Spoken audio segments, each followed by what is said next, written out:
Son, daughter, pay attention to what I've come to tell you this morning. I approach you with a care you still don't fully understand, but which already surrounds your entire being. I am here, right now, exactly now, while you breathe, while your heart insists on beating even after so many heavy days. I am here.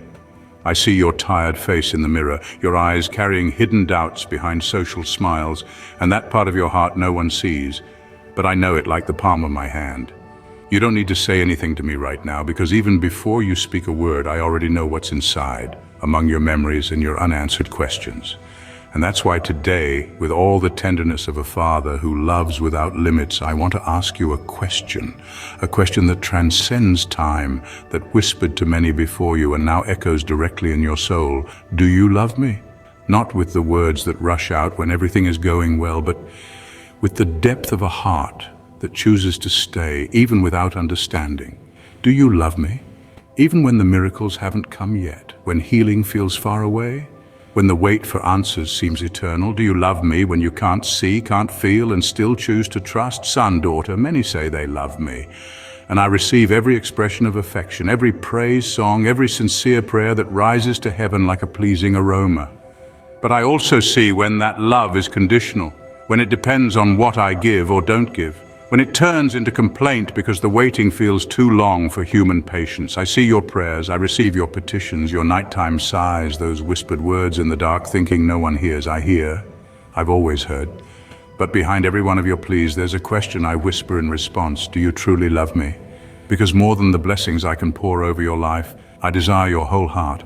I'm not looking for automatic followers who simply repeat what they hear. I'm looking for sons and daughters who know me, who long for me, who find in me not a counter of promises, but a home for the soul. What I desire most is your faithfulness, that you love me with truth, that you love me even when you don't understand the paths I lead you on, that you follow me with a pure heart even when the world tries to distract you with shiny shortcuts and empty promises, that you serve me, not out of fear, not out of obligation, not because someone said it's the right thing to do, but out of love, a free love, conscious, decided, a love that stands tall even when the winds of doubt try to bend you. Because it's in that kind of faithful, constant, intimate love where I manifest the greatest blessings, not just external ones, but those that transform your very essence, the ones no loss in this world can steal, the ones that build your eternity. Son, daughter, do you know what faithfulness is? It's when your heart stays next to mine, even when your eyes see nothing certain. It's when you keep walking the path I showed you, even when it feels narrow, lonely, or delayed. It's when you reject easy shortcuts and choose to follow me out of love, knowing that in me there is safety, even when everything around you seems uncertain. Faithfulness is not about perfection, it's about perseverance. It's not about never failing, but about always coming back. And I see when you return, I feel when you, even while wounded, decide to pray. When you, even while tired, choose to trust. That is faithfulness, and my son, my daughter, that faithfulness touches my heart in a way you can't even imagine. Look at your life now. Remember all the moments you thought you couldn't make it, and yet here you are. Do you know why? Because I held you. Because my love never let you go, not for a second. And even if you've stumbled, even if your thoughts have wandered, even if at some point you thought you no longer deserved my care, I remained. Because my love for you isn't based on your actions, it's based on who I am. And I am love. And that love doesn't give up on you, it doesn't grow tired. It doesn't pause, it's eternal, it's firm, it's your refuge in the midst of your instability. You can love me imperfectly, but I love you perfectly. You might forget about me sometimes, but I have never forgotten you, not for a single instant. So today, in this very moment, as you hear this message, I invite you to renew your surrender. I'm not calling you to religious effort or a life weighed down by rules and guilt. I'm calling you to be near, very near, to that connection where you seek me as your best friend, your father, your refuge, where you don't pretend anything in front of me, where you are truly yourself, because I already know you completely. I want you to love me freely, not like someone with a debt, but like someone who's discovered there's an eternal treasure in my heart. I want your love for me to be stronger than the voices of the world, more constant than your fears, deeper than any fleeting temptation. Because it's in that true love where your life finds its true purpose. And it's in that sincere faithfulness where I pour upon you the most abundant grace, the most precise wisdom, and the peace that surpasses all understanding. Son, daughter, you're not here listening to these words by chance. I myself led your heart to this moment. I allowed your ears to open now to what I'm saying, because you needed to hear this. You needed to remember that I still desire your love, even in times when everything feels routine, when your faith sometimes feels cold, when you don't always feel something intense. The love I desire from you is not a passing feeling. And today, if you decide to love me again with sincerity, with humility, with truth, I will renew in you what you didn't even imagine you could still feel. I will rekindle the flame that once burned in your chest. I'll give you new visions, new dreams, new direction. Because you were not created to merely survive spiritually. You were created to live fully in my presence. So come, stay a little longer with me. Close the eyes of your body, but open the eyes of your soul. Forget the clock. Forget the demands. Right now, it's just you and me. No interference, no judgment, no expectations the world can throw at you. Only my love, wrapping around you like an invisible mantle, warming you from within, restoring parts of you that even you didn't know were broken.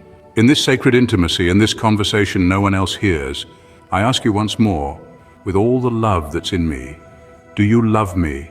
And if your answer, even timid, even full of doubts or fear, is yes, then follow me. Even when you don't understand, even when it hurts, even when you feel weak, follow me. Because I've already gone before you, I've prepared the way. It's not a common path. It's a path where my hand holds you, where my spirit guides, where my grace goes ahead of you, and my mercy covers your falls. Yes, it's a narrow path, but it's the only one that leads to eternity. And if you walk it with faithfulness and surrender, you will lack nothing. Not direction, not peace, not strength, not provision, because the one who walks with me never walks in vain. I am your God, the God who knows every beat of your heart, who counts your silent tears, who interprets your silences as prayers, the God who never forgets a single promise made over you, the God who sees what no one sees and stays when everyone else leaves.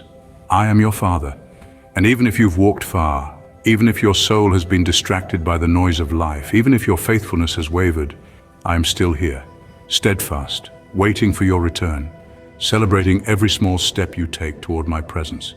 Because my love doesn't depend on who you were, but on who you're allowing me to form in you.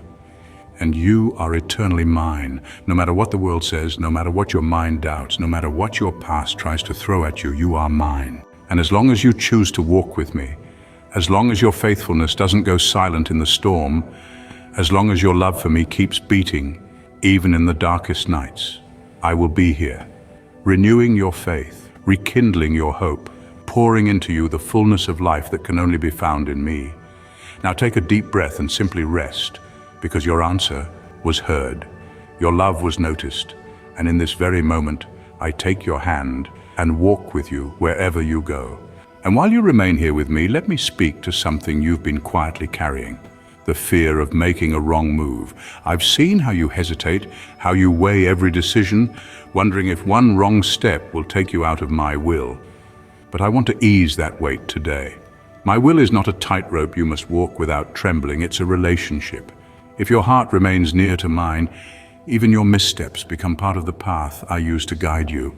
I don't expect you to be flawless in every choice. I only ask that you bring your choices to me, include me, invite me into your questions. Don't wait for perfect clarity to move forward, but learn to walk in trust, even through the fog. I'm not the God who only speaks through thunder. I also whisper through peace, and often peace comes not before the step, but after obedience.